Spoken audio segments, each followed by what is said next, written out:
give you something back. So that's the entire point of all that we are currently trying to do. And again, a very warm welcome. Just say hi and hello to each other. Thanks, Theo, for letting me know that the audio and video is working. And we are trying to gather this build this group of community of young and junior and senior researchers on Discord. I have given you the link over there.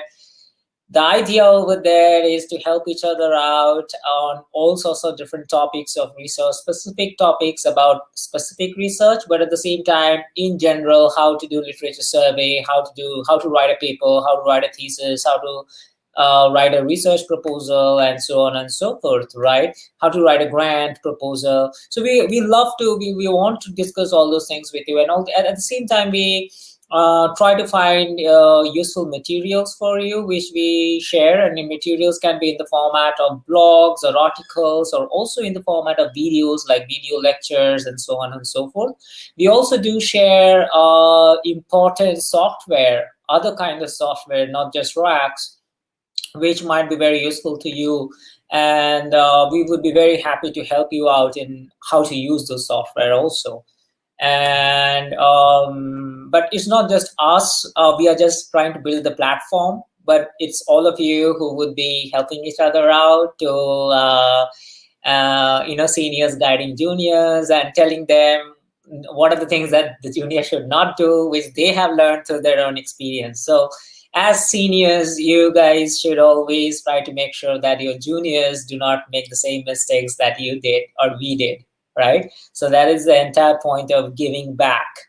So great to see people from all over the place. Like Theo, where are you from? So Keval is from Nepal.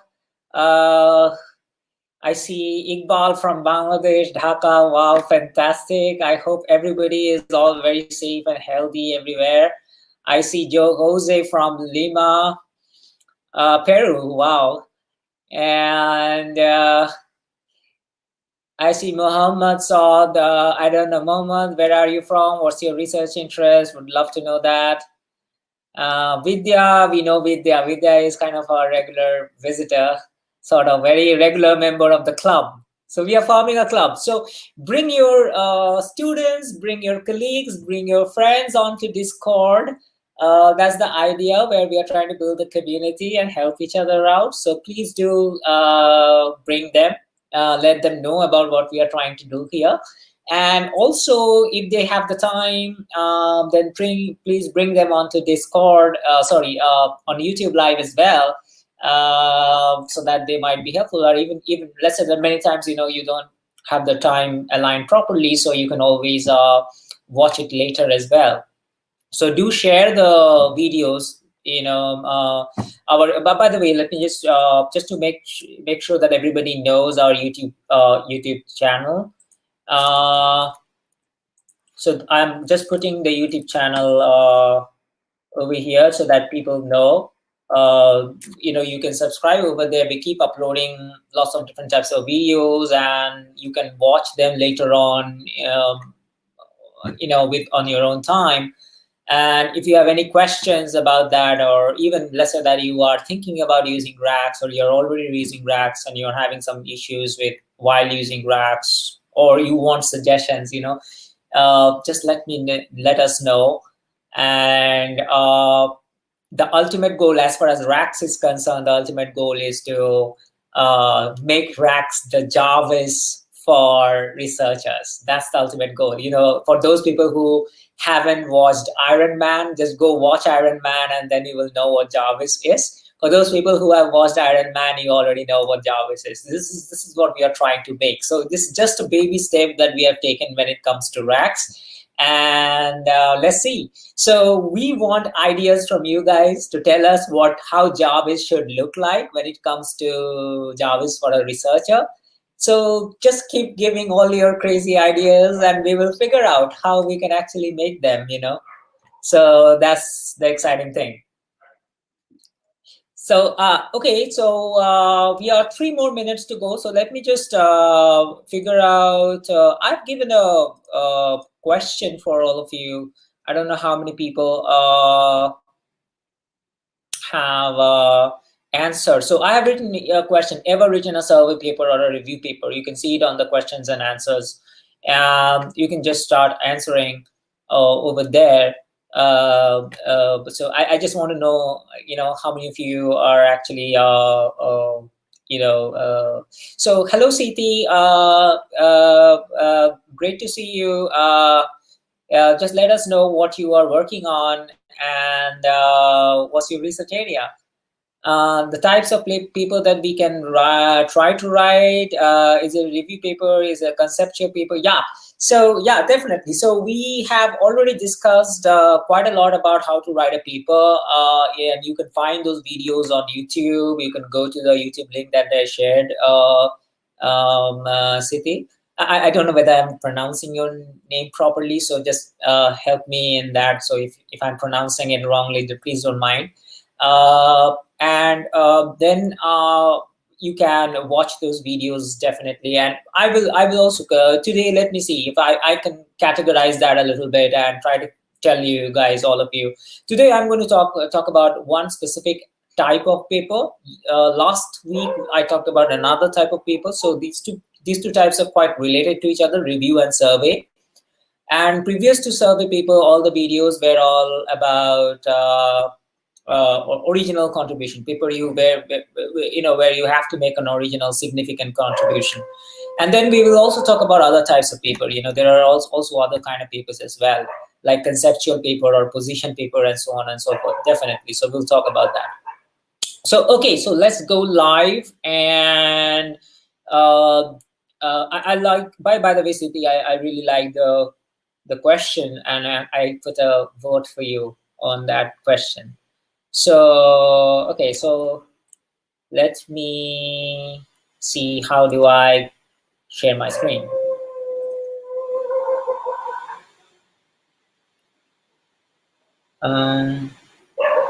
Okay, here we go.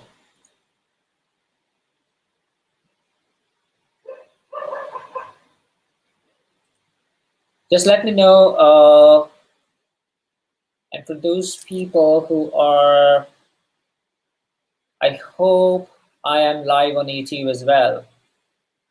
Okay, great. Great. For those people who are on YouTube, let me see how many people have started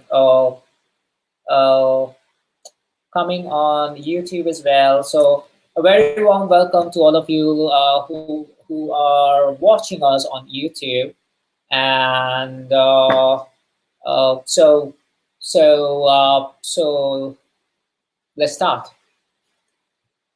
So by the way, don't mind me drinking my cup of coffee while I talk.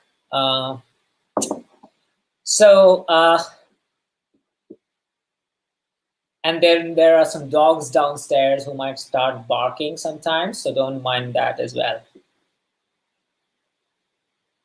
And okay, so today we are going to talk about review paper, right? So that's part 6, and then we will stop this series for a while, which is writing the best paper. This is like a series. This is the ending episode of maybe season 1, so to say, and then we will start a new series, which I'm going to talk about it, mention in the end. So just to give you an outline of what Rax is, for those people who don't yet know what Rax is, we are a next generation literature analysis and comprehension tool. So Rax helps you in critically examine, dissect a paper very, very quickly, compare two papers, papers that you're reading, compare all the papers that you're reading, do all sorts of comparisons and contrasting, and then focusing on specific aspects of the paper and exploring more materials to understand that a particular paper very quickly, or to gather more information about specific aspects of a paper, and to keep enriching. So these are all the different things that we do in Rax. But so for today's discussion, some people might think that, well, wait a minute, Sourish, you have already discussed survey paper. So isn't review paper the same as a survey paper? And my answer to that is yes and no. And so the way I look into a survey paper and a review paper is this way, that a review paper is actually a lot more than a survey paper. It is a survey paper, but it is a lot more. So it is in terms of many different things, many different aspects that we are going to discuss tonight. We will see what are the differences, what are the similarities, and what are the differences between a review paper and a survey paper, right? And at many time points of your career, you may be willing to, it's very you may want to write a survey paper, and you may want to write the review paper, which is actually the bigger brother. Think of review paper as a bigger brother of a survey paper. And you may want to write a position paper or a conceptual paper, and you may want to write a normal paper, which is essentially your own contribution. But much of the credit, as a researcher, much of the credit will, much of the brownie points, so to say, will actually come from your original work, the papers, which I call as a normal paper, or which is a contribution paper, where you are primarily contributing in terms of a whole new approach and a whole new perspective, a whole new solution, right? And with supporting evidences and everything to establish your point.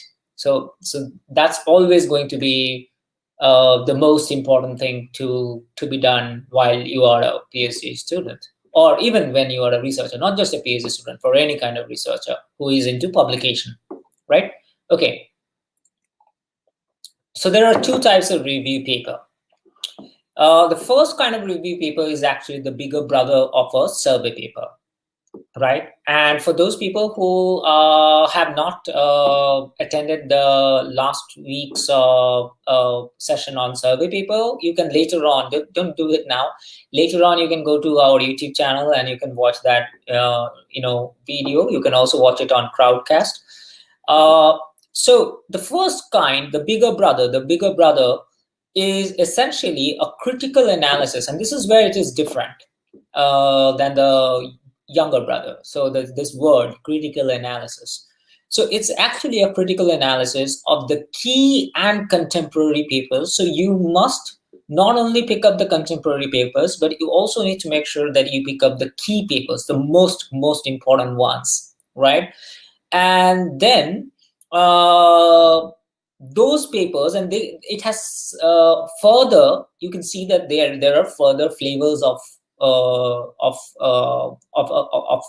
this bigger brother, and these flavors relate to all the flavors that we discussed about the younger brother, which is all the flavors that are there for a survey paper. So the same flavor comes over here as well, is applicable for a review paper as well, which means that, just to quickly let you go through, you can write a review paper, which is a critical analysis of all the different, contemporary and most important contemporary papers, but your primary focus can be on the research, will be on the research questions. So that's one particular kind of review paper, where all you are worried about is to do a critical, thorough analysis of the research questions related to a specific research topic. By the way, again, I want to emphasize again in today's episode that a research topic is not the same as a research question, right? So maybe a research topic can be, let's say COVID, right? COVID and COVID-19, and a research question can be, let's say, the growth of COVID in a particular kind of an environment within the body. Let's say that can be a research question, right? And the growth rate. So that can be, so that's kind of like the difference between a research topic and a research question. So for one particular research topic, there can be multiple different types of research questions. So what such review papers primarily concentrate on, they are only focusing on the research questions primarily. Their primary focus is to cover all the research questions related to a particular research topic. Let's say COVID-19. Let me cover all the research questions that are being pursued by all types of researchers in contemporary in contemporary world, and I will only pick up the important ones, and I will do a very thorough critical analysis. That will become a review paper. If I'm not doing a critical analysis, a thorough critical analysis, but just bringing all of these contemporary papers together and just doing a surface level comparison, then that would be a survey paper. So that's the difference. So if I'm doing a surface level comparison, just kind of juxtaposing or bringing all the different papers together and trying to show what are the differences, what are the similarities, but not doing a very thorough, detailed, critical analysis of any one of them, right? My own critical analysis, my own opinions. If I'm not doing that, then that's a survey paper.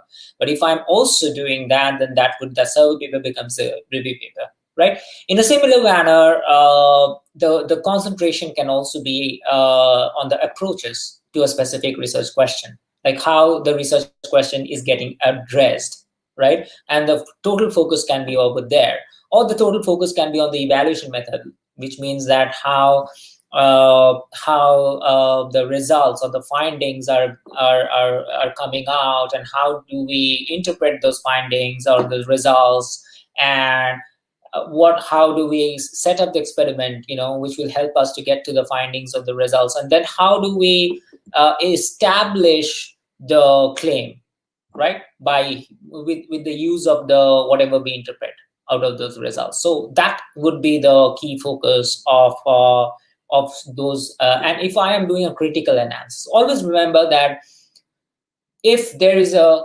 heavyweight critical analysis going on, sub flavors, then that means that it's a review paper, right?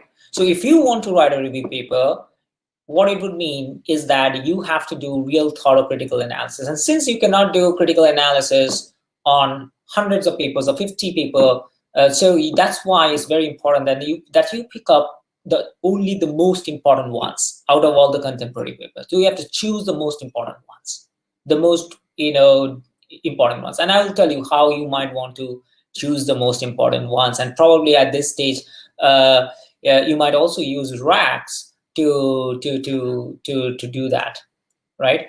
Okay, so and then there are different other kinds of variants, of these three flavors. The next three flavors, as you can see, like variants of specific research question. Like you are only focusing on a specific research question, but then you're trying to figure out how.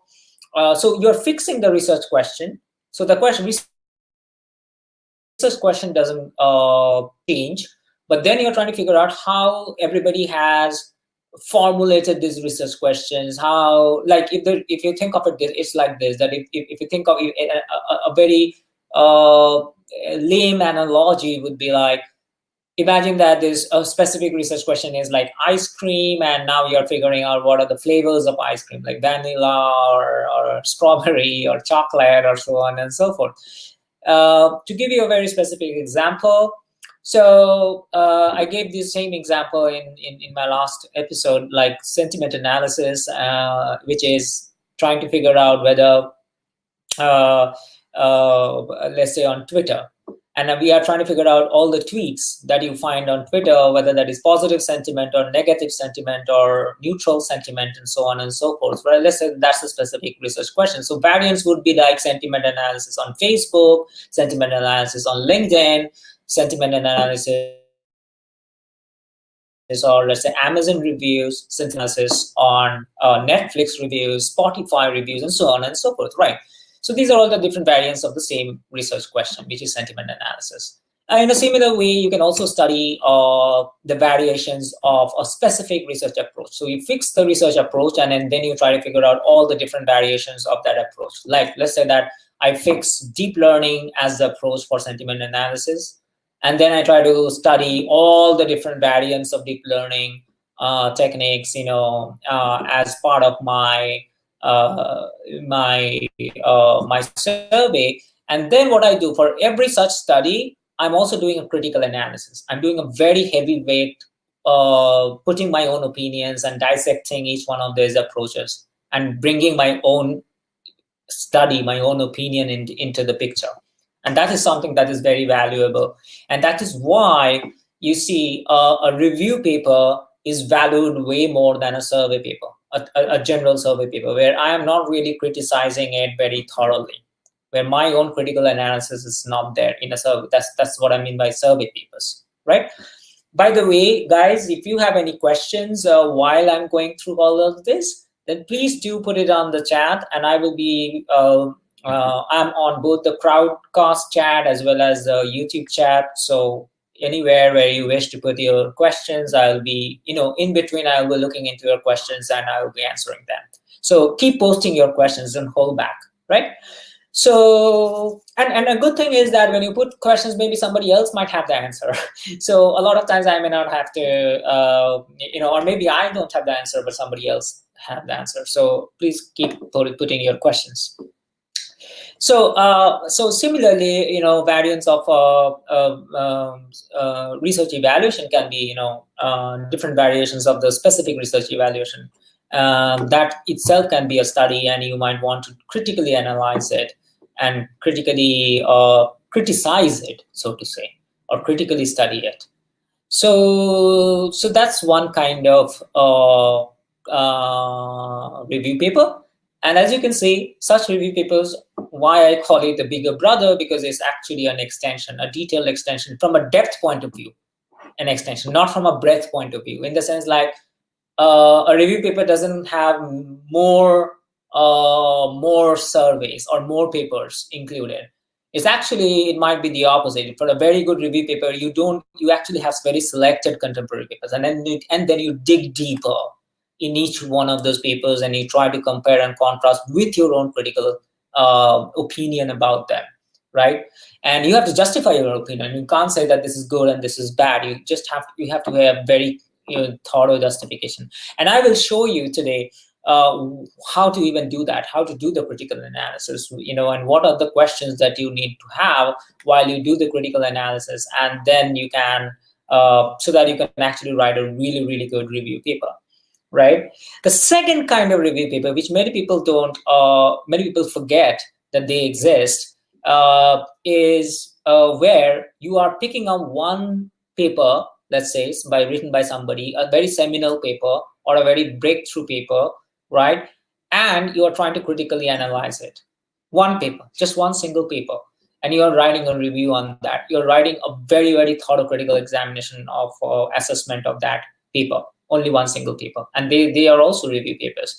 And you can also do that for books, not just for papers. And in humanities, it happens a lot, that people actually write review papers on books. That's quite a common phenomenon in many disciplines of humanities.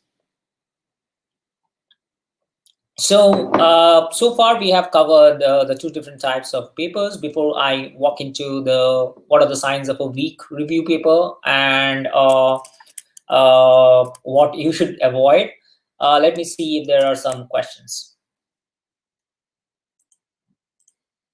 Okay, let me first go to Crowdcast and see if there are some questions on Crowdcast. How do you define? Okay.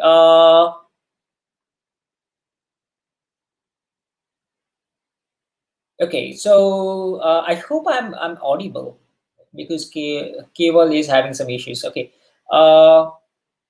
let me check right from the beginning.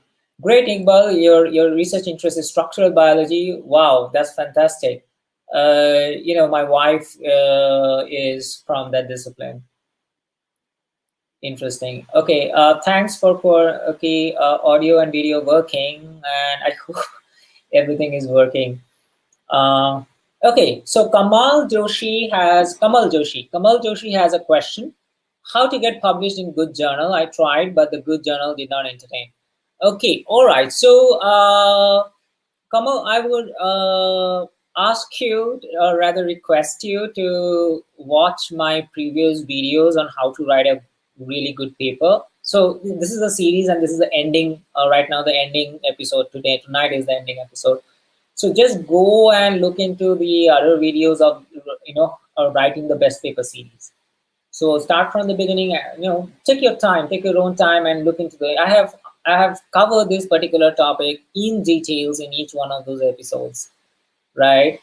And I've talked it, it at very, very detailed level. But if you want more help, then please join Discord, and I'll be very eager to help you out one on one over there.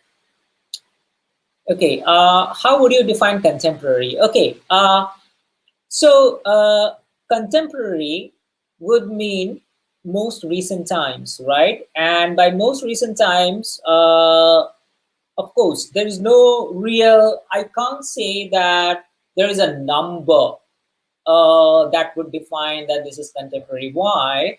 Because it differs from discipline to discipline. So maybe in computer science, 3 years is considered 3 years is considered a number, right? That's the number when we look into computer science, because computer science is a fast developing area, and a lot of things change very rapidly, extremely rapidly. And especially if you look at AI, the subdiscipline of AI within computer science, or more specifically, if you look at deep learning kind of AI, machine learning in general, machine learning, then it's even faster. But then if you look at other kind of disciplines, a contemporary may mean even 10 years, right? So you need to understand what is your discipline, which specific discipline you are in, and what would be contemporary, what would contemporary mean for that. One good way to understand it is that how many papers are published in your discipline per year. So in a given year, how many papers get published? So you can easily do that in Google Scholar. You can put your topic, and you can easily figure out how many papers are getting published last year, let's say, which means starting from 2020 to 2019 to 2020, let's say, till now, till date. You can also do that in Racks. So in Racks, what you can do, maybe I'll show you. So you can, let's say that, okay, by the way, for those people who don't know Racks, this is the website, Raxter.io. So you go and you can sign up. You can also sign up in the, very easy to sign up sort of, and you can also just enter your email and sign up. That's also another way of signing up. And then once you sign up, you have your, so let me just show you. So this is, you have your projects, okay? So these are the, I have way more projects actually. You wouldn't have this many number of projects that I have. But as you can see, you have all sorts of projects, many projects you are currently working on. Many projects are going in parallel. Many projects you are just working with your team, multiple different types of collaborator. Many projects you are just working, like solo. So that's how the Racks projects are. Like these are, each one of them are research projects. And if you look into inside a particular research project, it looks like this. So because Racks is all about literature analysis and literature dissection and literature comprehension and literature comparison. So it starts with literature, which means your reading list. And you can upload your reading list from your computer, or you can add it through the PDF URL. If you are using reference managers, you can also sync it up with your reference managers. Or if you are more used to putting your stuff on Google Drive, then you can also import from Google Drive, right? Once you do that, now imagine that this is one paper I'm reading, and when I walk into this paper, Rax automatically looks into the most, what's the key point of this paper? What is this paper trying to talk in terms of its research goals and other things? And then what it does is that it sort of gives me all these papers automatically on my right, which are related to overall, in general, which are related to this entire paper, right? And as let's say that I'm reading this paper, Rax gives me all this thing, and I can actually fine tune them, and I can say that, okay, let me look at from 2019 to 2020, and let me see what are the papers out there, right? And that will give me an idea of all the contemporary works which are very close to overall roughly what this paper is about. If I want more specific, want to get into the more specific deal of the people, then what I do is there's another very interesting feature, which quite a good number of people don't know about. So you go to fine tune again, and over there you click on similar problem statement. So which means you narrow down to now only those papers which are the same or very similar problem statement, like research question rather, and you put an apply. And then what happens is Rax now only tries to figure out those papers which are very similar research questions. And then what he does is that he tries to and then over there you can also do something like 2019 to 2020, and uh, it's and you can also figure out, okay, so okay, um, how, what so what are the papers that are related to this, right? So I think there's a bit of bug over here probably. So just try it out and see, whether this is going good or not for you, right? So this is something that you can do in Rats as well. Uh, so and then that's one way of figuring out contemporary. Okay. Let me see. So the point is that if you think that few papers are, it depends upon how many papers are getting published last year and then last to last year. Because if there are a lot of papers getting published every year, then it means that 3 years probably or 4 years would be the contemporary. It depends upon how the velocity, how many new papers are getting published every year. It depends on that. So yeah, I will share the PowerPoint presentation with you guys after the thing, or maybe right now only I can do that probably, uh, so that for those people who are, and we also share these things on Discord. So yeah, so now let me look into see if there are some other questions, or I can just continue, I guess. Okay, all right. Uh, yeah, there are videos, Sundar, which on YouTube channel. You go to our YouTube channel, you will find plenty of such videos which explains how to use Rax for literature review. Right. Okay.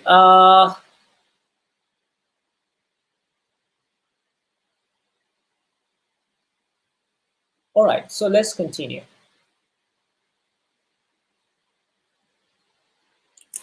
So signs of a weak review paper. What's a weak review paper, right? Which means, conversely, if you don't do these things, then you will be writing a strong review paper.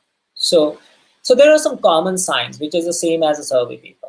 So number one is that no clear focus, which means, I talked about the focuses, right, over here. So these are the focus points. Focus number one, focus number two, focus number three, four, five, six. There are 6 focuses, right, as you can see. And if you are all over the place, which means you don't have a specific focus point when it comes to writing your review paper, then that's a problem. Which means you are all over the place. You're doing a little bit of, so it's almost like you're doing a little bit of this, you're doing a little bit of this, you're doing a little bit of this and this and this. So it's all confused. It's not a very strong, you're not giving depth to it, right? So it's not going to be helpful for that much helpful for the research community if they have to read your paper. And if the more helpful your paper is, your survey or review paper is, what happens is that the more visibility you get. Because a lot of people love to first, there are a lot of young researchers or even older researchers like me who wants to get into a new area. We love to start with a survey paper or a review paper, right? And if you are writing a very good review paper on something, then you will immediately get a lot of citations and a lot of visibility immediately. So it's always a great idea to write review paper and survey paper, but you need to write it very, very strongly. You have to be super serious about it, right? So this is the first thing you should not do. Then there is something like lack of multidimensional structuring, which I discussed in my previous episode. For those people who have not yet who have not been in my previous episode, go to YouTube channel and you can watch the episode number 5. Episode number 5. So that's the where I discussed this thing. Lack of contemporary work is pretty evident. You don't bring contemporary work, it's not going to be valued, because at the end of the day, people want to read review papers because they want to know what has been done the latest, right? So that's why they would be reading your paper, review paper. And sign number 4 is lack of balanced critical comparative study. So, and there are 3 types of comparison. I've discussed this in details in my previous episode. Like, one is reinforcement, where one paper is supporting the argument of the other paper. That's reinforcement kind of comparison. So you need to bring that out. You need to make it explicit when you're writing the survey paper or the review paper.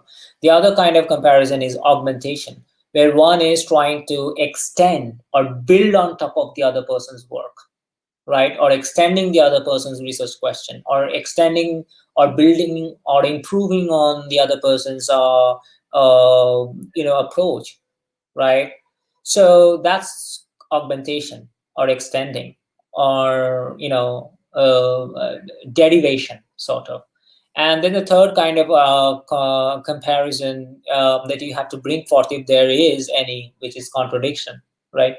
So these are the 3, and there are different types of reinforcement, different types of augmentation, and different types of contradiction that I already discussed in episode number 5. So just go and have a look at it later on, right? Just remember, don't forget to, if you really want to know about these things, then don't forget to look into episode number 5. What is specific to review paper? Which is a weakness, basically, which is lack of critical analysis. And by critical analysis, I don't mean critical comparison, because critical comparison, anyways, you are doing, you have to do critical comparison in comparative study in a survey paper also. So what is the difference between a critical analysis and a critical comparison? So critical comparison is primarily where you bring out the comparisons of all these papers, like you put them together in a canvas, so to say, and you try to show the similarities, dissimilarities in terms of reinforcement, augmentation, and contradiction. Critical analysis, as I also already said, you're also giving your own opinion, and that too in depth. You're criticizing the work also. You're not just only comparing them, but you're also putting your own opinion. And so what are the kind of critical analysis? What do I mean by critical analysis? So basically what you're doing is something very interesting. You are becoming the reviewer of each one of the papers that you are surveying, putting into your review paper. So it's almost like, imagine that you're covering 10 most important contemporary papers. 10 most important contemporary papers, right? So what you're doing, you're picking up each one of the contemporary papers, each one of the papers, and you are becoming almost like a reviewer, as if like the paper has been submitted and you are a reviewer and you are trying to review the paper. So that's how you have to look at it. You have to wear the hat of the reviewer, and you are doing this for all of those 10 papers, and not just reviewing at an individual level, but also comparing them. So doing that while comparing them, right? So I will show you how you can actually very systematically, very structuredly do that inside Rax. Both the review process as well as the comparison process, right?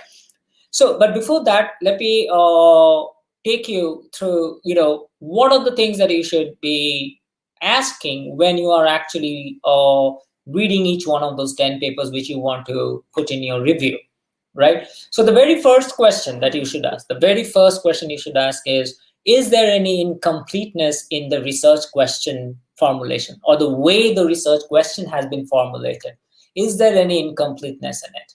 And by incompleteness, what I mean is that maybe there are certain parameters or there are certain aspects of the research question that are so important which haven't been covered by any one of these 10 papers, or maybe one of these 10 papers. So you explicitly mention, you have to mention that this is a very important aspect of the research question. If I don't consider this aspect, then the research question itself is not that meaningful, or maybe it's just a subset, it's just one aspect of the bigger research question. And the bigger research question is the most important thing. I mean, if you just solve half of it, it's not done. Actually, it's actually quite incomplete. So let's say that one paper does 50% of that, another paper does 75% of that, another paper does 100% of that. So you actually then try to juxtapose or compare each one of these three papers, and then also show where the incompleteness is when it comes to the first two papers. So what are the things, and why do you think that matters? Why do you think missing out on those things do not provide enough impact as an output, research outcome? So that is something that you have to understand. So you have to give enough when you are writing it, you have to give enough evidences, right, that why that matters. You may want to cite other papers where it has been very explicitly mentioned that if you don't do these things, then you are nowhere close to reality. I'm just giving you an example that if you are not considering these parameters, or if you're not considering these aspects, then you wouldn't be close to reality. So it doesn't make sense to even solve that research question because it's far away from reality, right? So that can be one kind of an argument line, right? So the other kind of an argument line can be that it's, if you are taking out all these things from the research question, then the research question itself becomes very trivial. It's quite obvious that solving or addressing the research question is not that a big challenge. And you can also take that as an argument, as a direction of argument, that this may be something that you really might want to explicate, sort of, and to show to your readers that this is something that is worth noticing, right? Then the second question that you should ask is, are there any logical fallacy or inconsistency in the assumptions taken? Like almost every research question will come with some assumptions. That's how research is. We assume certain things and then we try to address a research question. So what are the assumptions? Sometimes those assumptions are very implicit, implicitly written in those papers. Sometimes those assumptions are very explicitly written in those papers. So you have to bring that out, first of all. Like, these are the assumptions taken by this paper 1, these are the assumptions taken by paper 2, these are the assumptions taken by paper 2. And then now you have to put your own opinion as to, do you think that there is any inconsistency within the assumptions itself? Like, as an example, let's say that paper 1 has assumption number 1 and assumption number 2 and assumption number 3. So 3 assumptions taken. Now, do they contradict each other? It might happen that you suddenly might feel that assumption number 1 is actually contradictory with assumption number 2. So, or not consistent with assumption number 2, right? So that is that can be one aspect. You might also explicate that, well, these assumptions are true, but only in a very limited case, only in a very, very limited situation, and that situation is not really that is rare. That situation is so rare that very little chances that those assumptions will be true, and that can be your critical point of it. That can be your criticism. And you explicitly, but you cannot just tell that as a statement. You have to give certain facts and figures as to why those assumptions will not hold true in majority of the cases, right? And this is where, when you dig deep and when you try to give your argumentations, that is where suddenly your survey starts becoming a review paper. Your survey paper starts becoming a review paper, right? And the third kind of critical comment that you can do is to explicitly mention what are the specific pros and the cons, like your own opinions. Now you're giving your own opinions about the approach taken or the argumentation that has been given to just to establish a claim or a point of view, right? So what are the pros, what are the cons, and you're putting your own thing for each one of the papers that you're covering, right? And also to juxtapose of comparison is always there. You have to compare them, but at the same time you are also putting your own critical comment. So that will convert a survey paper into a review paper. So is the approach consistent with the assumptions taken? So that's another critical thing, which means the approach that has been taken by the paper, whether the approach is really within the scope of the assumptions. A lot of times you might feel that the authors have taken certain assumptions, but then the approach that they have taken violates those assumptions, are not going together with those assumptions, right? So although they have taken certain assumptions, but the approach is violating them. So the approach is not following those assumptions, right? So that may be another point of concern, in which you kind of you suddenly get that, almost like an aha moment. And it's like, hey, there is a loophole, there is a gap. So these are all the different gaps that you're finding, and you are trying to, you are not trying to address the gaps, by the way. I'll tell you something. This is, that you do in a normal main paper, like in a contribution sort of a paper. All that you're doing is you're finding the gaps and you're showing the gaps, and you're also establishing why that's a gap.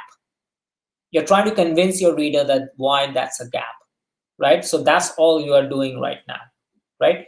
So then the next question to be asked is, can the findings or the results be generalized, right? Which means that, and this is very, very important, because to what extent an experiment, let's say, the people ran some experiment and came across, because of the experiment, they got some findings, they got some results. Now, to what extent these results can be generalized, in the sense that to what extent the experiment is repeatable, right? So which means that, so if you do the same experiments, then will you get to the same findings? Will you get to the same results?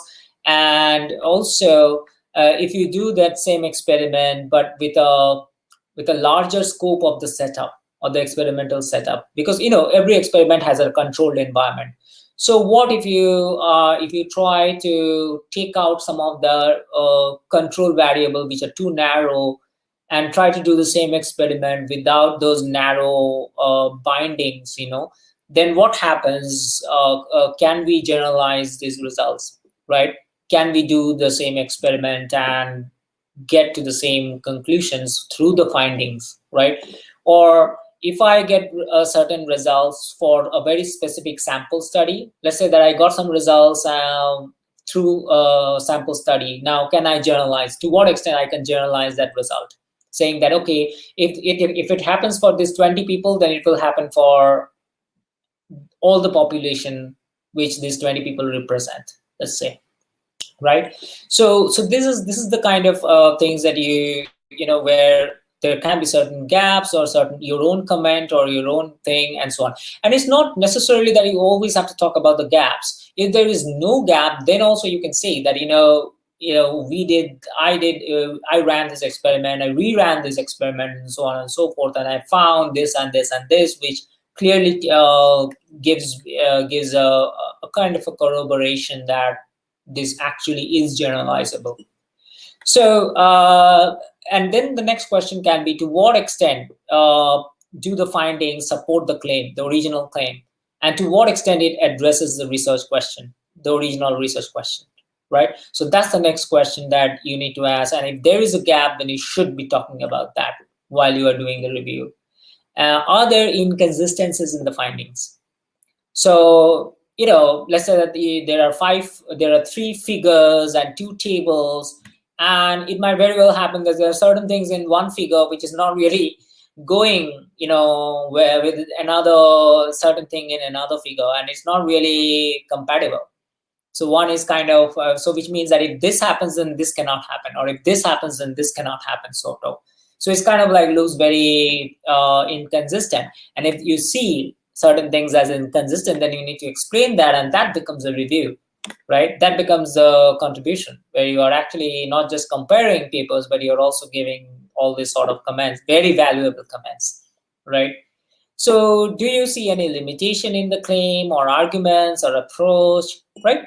Uh, and what open challenges have you discovered? This is like the final thing that you have a lot of opportunity to write about this when you are doing that review paper, right?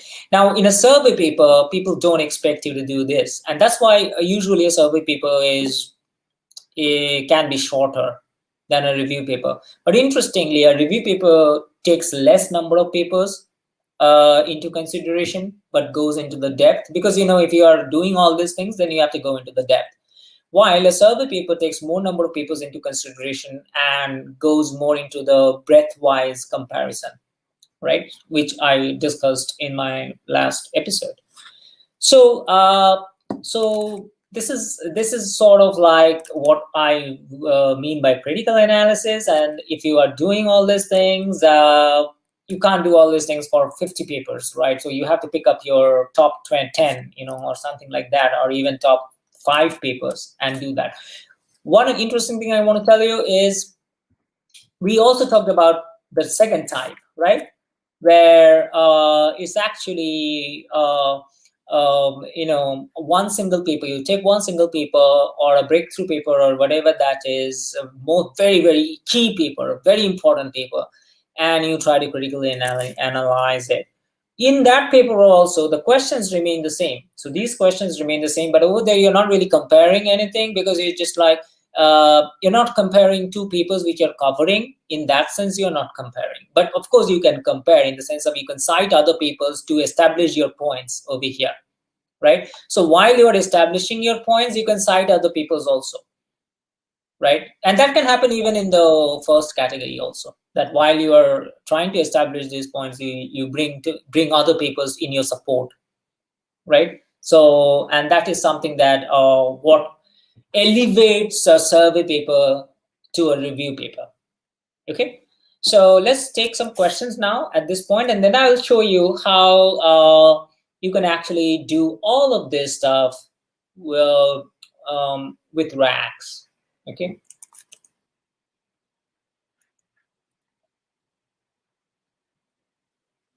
Okay, so any questions here? Thanks, Sundar.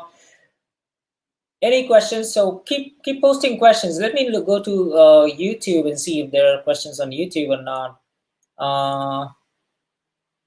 Everybody is today. It seems like everybody is on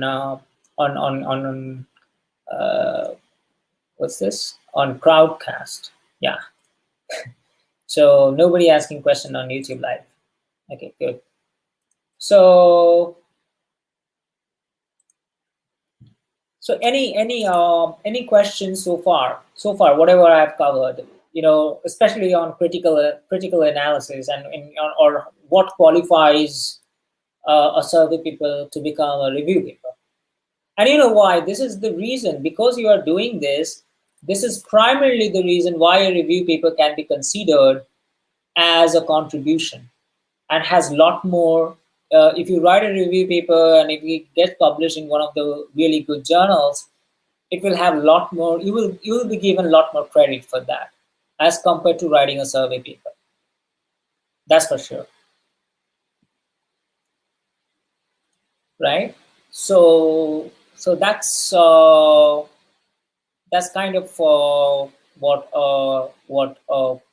it will be. I will wait for 2-3 minutes to see if there are questions.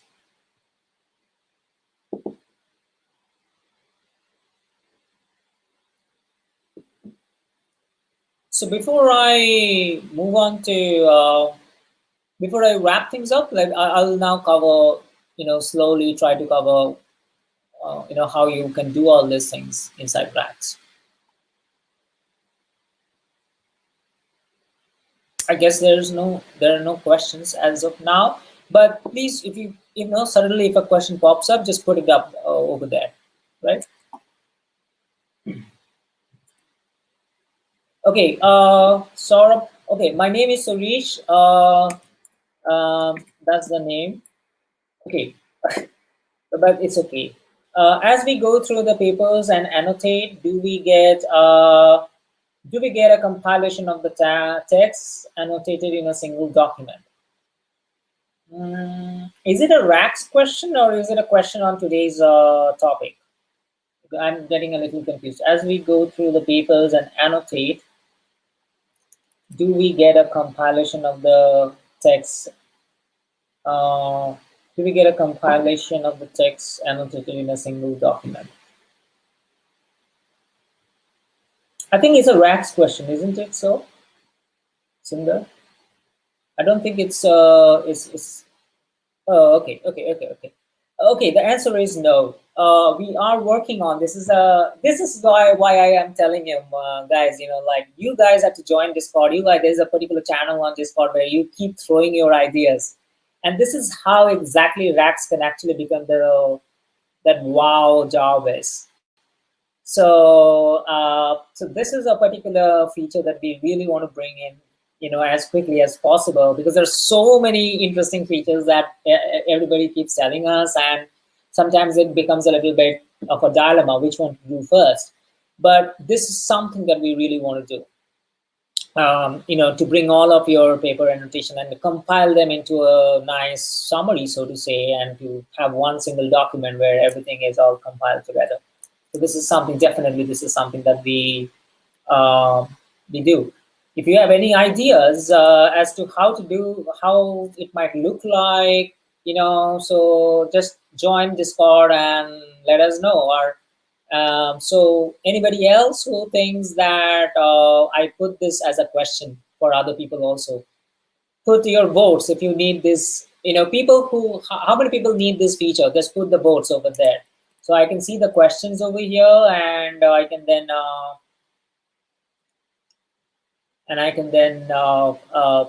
try to figure out how many people would be interested in this, right? So just put it there.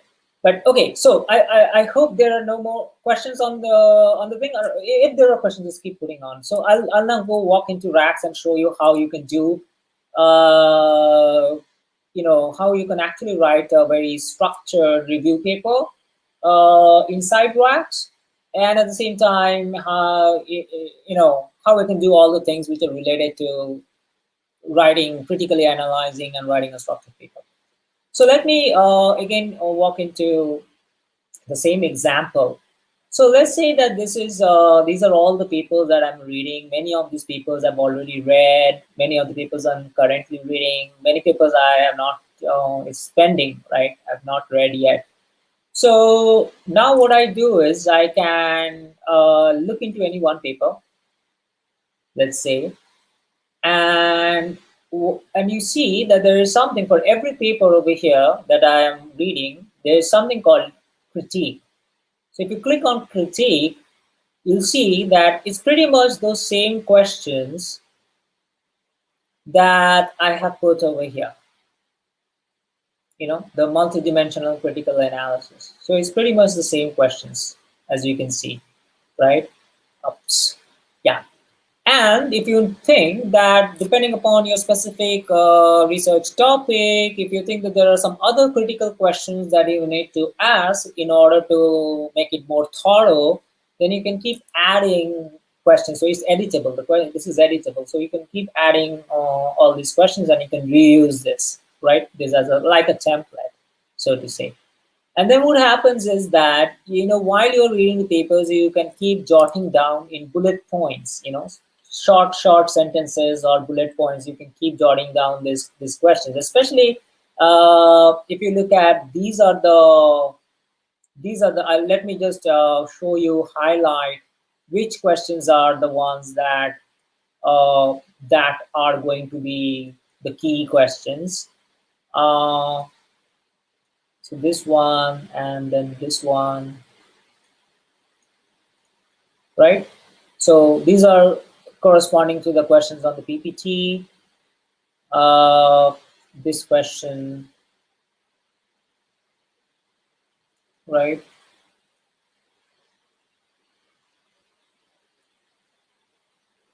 This question, right? So these are all questions where you have to think. You won't find the answers in the paper, right? Because this is your critical analysis, right? And these are the questions that and what happens is that you don't have to write long essays or anything. All that you need to do is you just have to you just have to sort of put bullet points and short text and then keep going, keep reading the next paper, keep reading the next paper and do the same thing. Now the good thing is that it's all recorded in one place, right? That's one of the big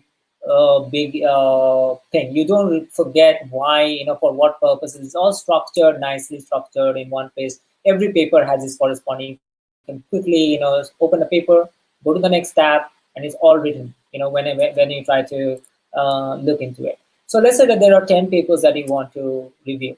So each one of the papers will have its corresponding critique. You will just put it in, jot down in bullet points. And while you are jotting down in bullet points, if you think that you want to team up with your other collaborators or supervisor or lab mates and you want to do this together collectively, then you can share it.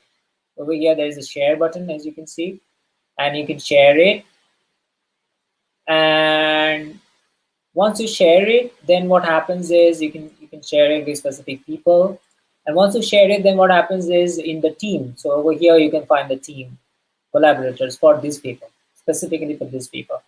And then you can do a discussion threading, kind of like very similar to what happens on Google Docs, like a discussion thread, a nested thread, and so on. Now you can do a discussion thread and you can take some of the points and put it over here also. So it's almost like you are doing a virtual discussion over this paper in order to write the critique, right? So that's one thing. Another, if you don't have, let's say that a lot of times, we are reading a lot of paper, and out of a lot of paper, we only have to select 10 papers, right? So what we do, let's say that we have 100 papers or 50 papers. Let's say we have 50 papers in our reading list, and we have to select the top 10. So what do we do? Over there, so we go to key insights. There's something called key insights. And in key insights, what you would like to do at this stage is depending upon what kind of paper you are trying to, what kind of review you are trying to write. Because if your focus of review is on research goal, then you can just simply take this to collapse this to and only concentrate on the research. What's the key research goal of this paper? All collated in one place. But let's say that if your focus is on an approach, which means you're trying to collate all the different approaches for the same research question, and then you're trying to compare and contrast and give your own opinions, then you can close this, and then you just go for the approach, right? So this is where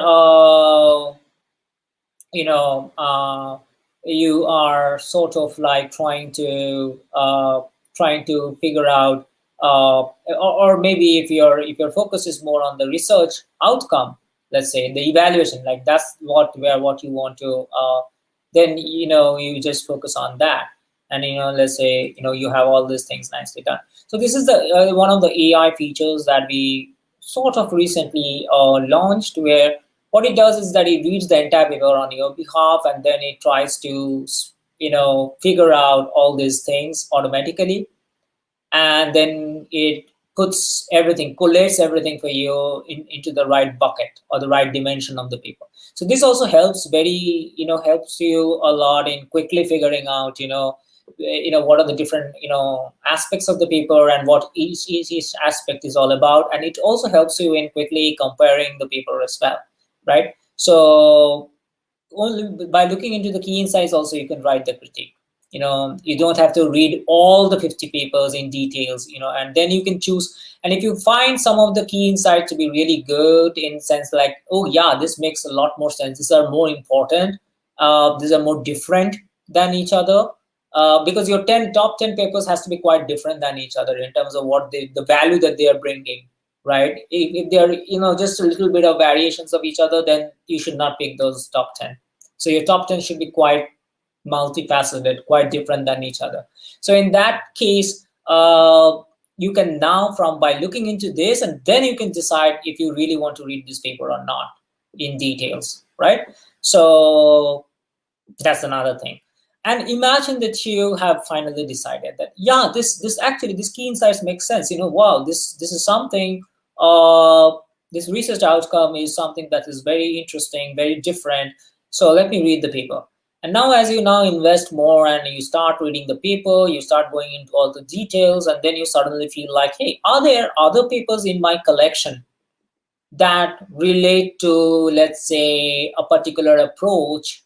Let's say over here, let's say we propose a new, based on video talks.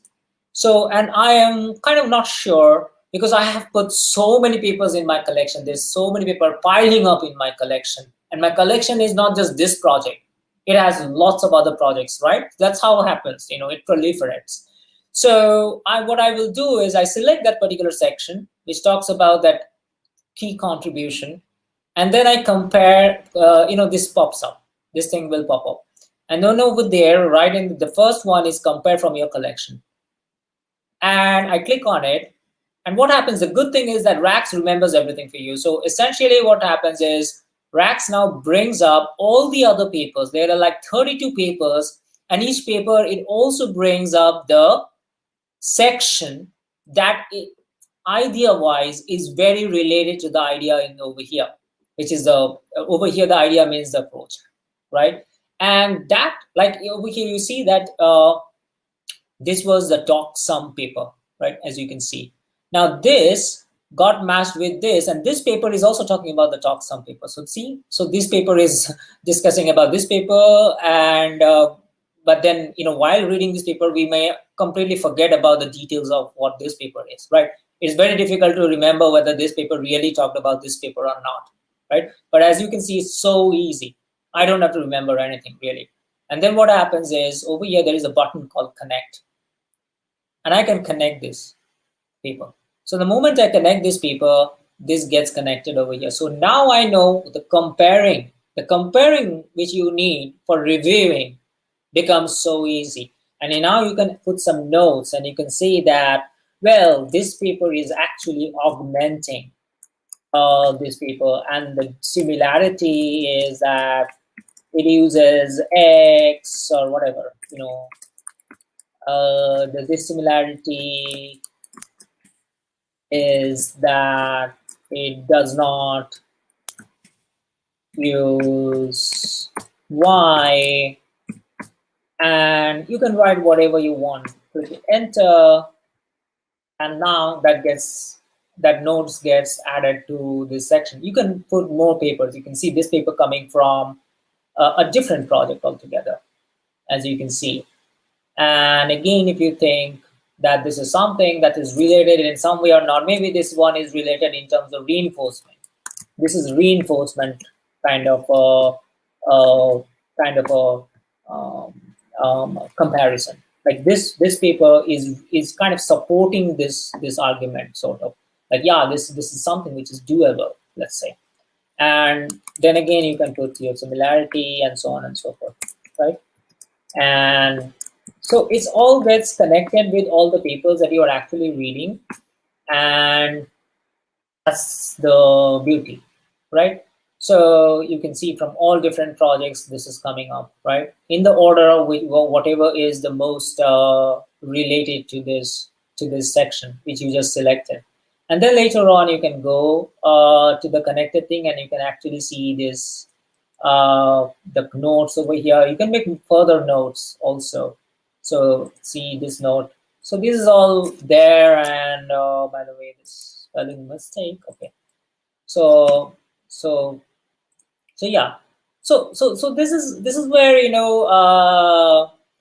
it's a very nice way. And later on, I come back to this paper, and when I really want to write the review paper, so I can just start writing a draft over here, and create my own draft, and let's say a blank draft. So I click on draft, I click on add draft, I click on blank, and let's say I review paper uh, version 1.0, because you will have multiple versions, right? And then you can put summarize a paper summarization, right? And then you can create the draft and then click on it. And this is your first draft, and you can start compiling all that you have done in the critique over here. In what sense? Like, so this was the paper. Let's say this is one paper that you want to include in your review. Okay, this is one paper that you want to include in your review. So what you do is you click on, in one tab you have this one, in another tab you have the draft, right? And you click on the critique, and over there you have already made all the notes right over here for these questions. So you just start putting them together, just like a first draft, just like your first draft, right? Put all of that in bullet points. Try to give it a shape, give it a blueprint. And to understand how to give a blueprint, there is another video that we did in this series. You can go to the YouTube channel and to where I have clearly mentioned how to actually design a blueprint, for a survey paper, right? And that was the topic. That was this topic, where which I skipped. This one, multi-dimensional structuring. So that's like the blueprint, right? That you have to do, which you have to go to episode number 5 to understand how to design a blueprint for a review paper or a survey paper, right? And then okay, and then so you collect all these materials, put it over there, do it in the blueprint way that I have recommended. You can use that style of doing the blueprint. Once you're done with the blueprint, then you can actually start writing your main paper. You can add another draft, and you can actually start writing the main paper, right? And over there, while you are writing papers, you can also share with your supervisor or with your lab mates and so on, so that you can always keep getting reviews, because reviews are very important when you're writing a paper, right? So you can immediately get reviews, and it's all recorded. The reviews are also going to be recorded, just like the thread that I was discussing. It happens over here also. So for every draft you will have a thread of your reviews, right, or your comments on whatever you are writing, right? So that's something that uh, you can do in Rax, right? So so far so good, and I guess I have sort of covered. So what did I cover? I covered comparison part, like how you can compare two papers which you think that you would be covering. So that's this. This feature, compare from your collection, and once you have the comparison, you can then go back to all these things, and you can look into the connections that you have made previously, right over here, and so on and so forth, right? So that is something which is very interesting, and right. So see, this is the amazing part of racks, actually, that, and especially this comparison thing.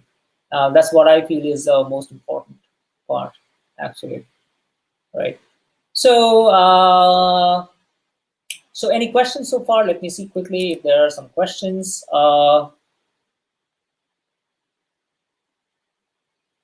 Okay, so Sundar says that while Rax is a good tool, the same can be accomplished using an Excel table. I understand Rax has some features to show us related papers, but at the end of the day, we need to synthesize our thoughts from these individual papers. This is where Rax can add further value. Yeah, so the good thing, I would say, why I developed, I used to do the Excel thing. I used to do the Excel way, but the problem with the Excel way is that, it's when the number of papers becomes so big, the biggest problem is that you tend to forget the details of each and every single paper, right? So what happens, you can actually still make the Excel sheet over here, But Rax will help you to remember, like, these are the things that I was uh, talking about. So this purple zones are those zones where you have kind of identified where the comparisons are and how they compare with each other, and you have essentially uh, sort of connected the peoples all together in one place. Now that is the powerful aspect of Rax. Now you can put all these things into an Excel sheet, all these papers into an Excel sheet with, all these things. But while you are in the middle of dissecting the paper and trying to critically examining it, you can very quickly figure out whether there even exists other papers, which are so related to what you are currently focusing on, which the sections that you are currently focusing on, right? So it will help you. It will enhance you to develop that Excel sheet, which you would be preparing. And one interesting thing, because you mentioned the Excel sheet, what you can do is when you have that Excel sheet, and as you are preparing that Excel sheet, you can connect that Excel sheet into something like repository. So over here, so you can. By the way, my network is a little slow.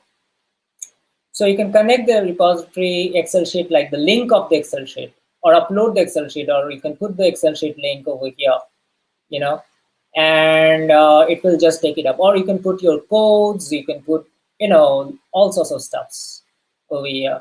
And you can organize all your Excel sheets or whatever kind of data that is into this one place, right? So that's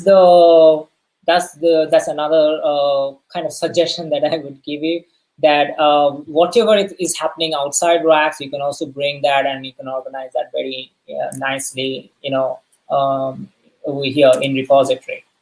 So you see that it's all kind of connected, like what you are doing in the draft, what you are doing in the literature, and how you are connecting things together, and the notes that you're making, you put it on the Excel finally properly, and you always have the link of the Excel. So you can any day go back to that Excel and, like, or any other link that you have, and you have that thing with you, right? So that's the security, while it is asking institutional ID. Okay, the institutional ID is so that we can, because there is a student pricing. So if you're a student, we can actually give you a real big discount over the original price. So it helps us to verify whether you are a student, or whether you have an affiliation with a university or some sort of an institution. So that's the only reason why we ask you for the institutional ID, right? And but it's up to you. You may not give your institutional ID as well, in terms of the email ID. I'm talking about the email ID over here. So to avail discounts or to avail many other kind of programs that will come up in the future, is always good to have an email institutional ID verified institutional ID. So, and verification is very simple. We send you an OTP in that institutional email, and you just have to verify on that email.